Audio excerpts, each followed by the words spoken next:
হে everyone, আমি অনু। তো চলে আসলাম তোমাদের সামনে আমার একটা স্মৃতিভরা ব্লগ নিয়ে। স্মৃতিভরা ব্লগ কেন বলছি, তোমরা ভিডিওটা পুরোটা দেখলেই বুঝতে পারবে। তো কয়েকদিন আগেই ছিল আমার ভাইয়ের বার্থডে। তো সকাল সকাল চলে গেছিলাম আমাদের বাড়িতে। তারপর বোনকে নিয়ে বেরিয়ে পড়েছিলাম একটু ঘুরতে বেথুয়াডহরি ফরেস্টে।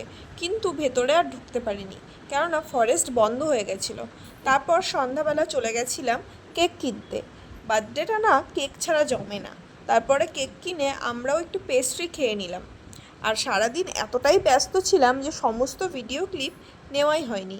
আর তোমরা ভাবছো তো যে বোনটাকে, বোন হলো আমারই মামার মেয়ে। আর ও জানো তো আমাকে ছাড়া কোথাও নড়ে না। আমি যেখানেই যাচ্ছিলাম ও আমার সাথে ঠিক সেখানেই যাবে। তো তারপরে দেখো আমরা বাড়ি চলে আসলাম। আর বাড়ি আসার সময় দেখো রাস্তাতে কি সুন্দর একটা ভিউ। আর তারপরে শুরু হয়ে গেল সেলিব্রেশন। আর এই ভিডিওটাই সারা জীবন আমার টাইম লাইনে স্মৃতি হয়ে থেকে যাবে। তো তোমাদের কেমন লাগলো